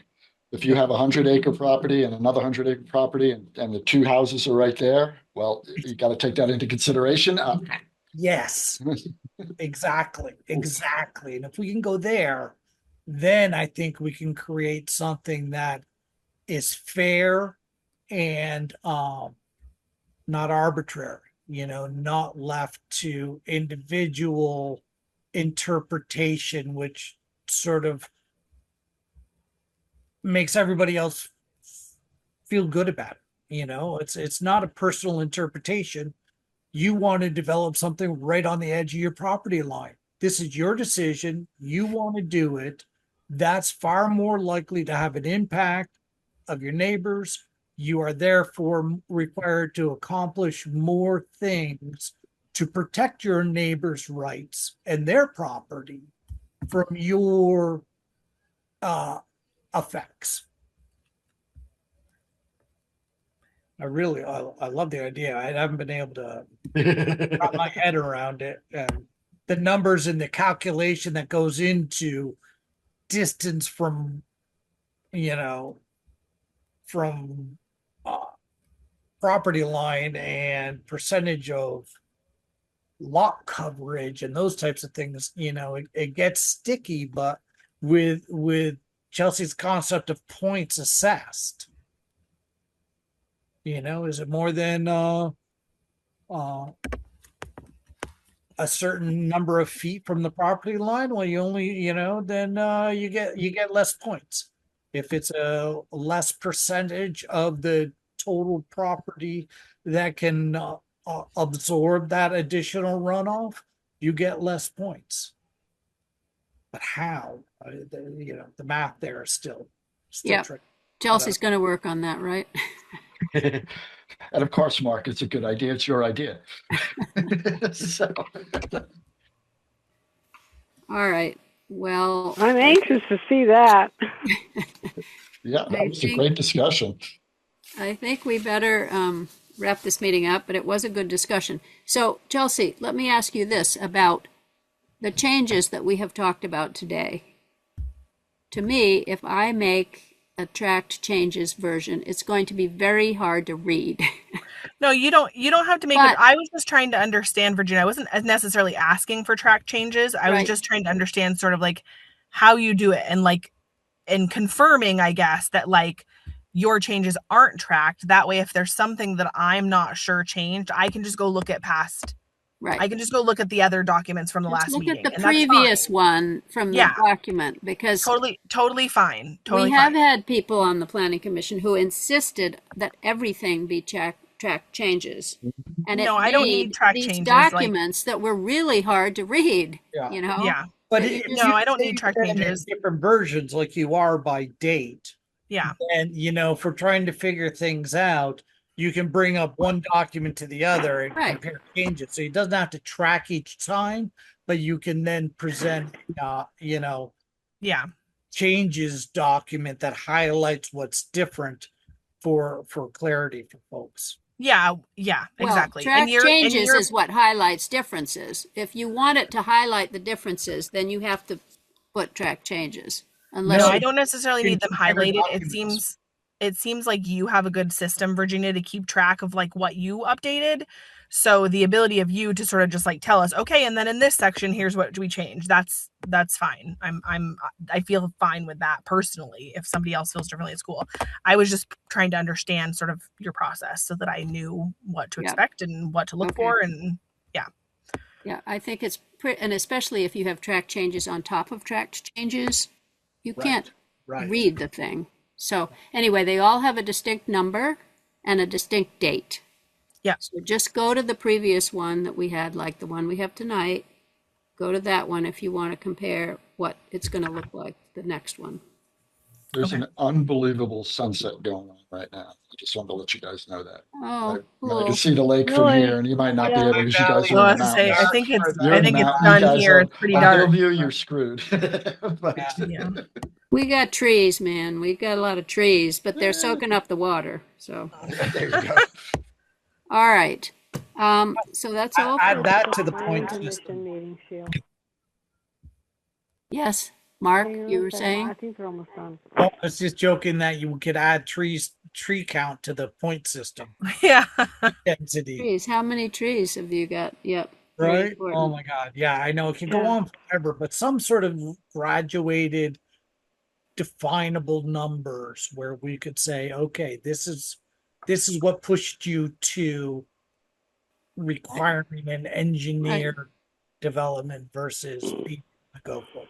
Yeah, and if it would help the DRB be more consistent in the decisions that it makes, that would really be a good thing. Yes.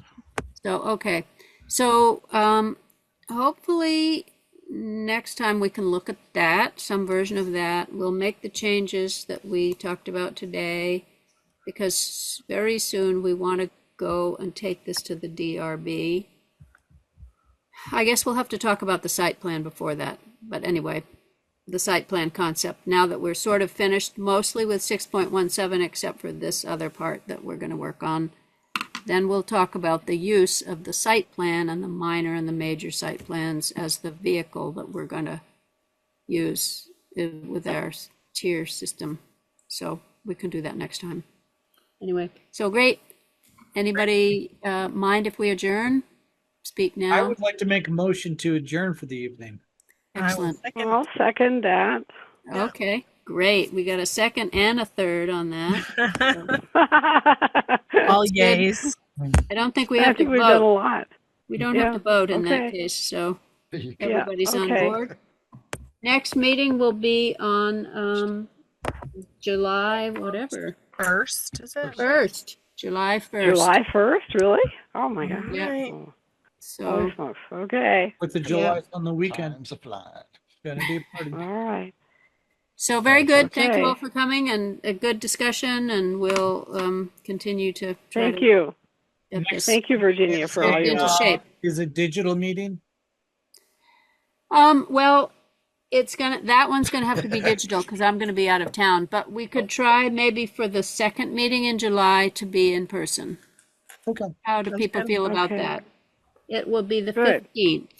I think that'll be good. Okay. Okay, so let's aim Good. for that one being in person. This one we can go on like this next time. And yeah, that'd be great. Okay. Folks, have a great evening. Let's Good night, separate. everyone. Yep. Good night. Yep. Thanks, Good Tom. night.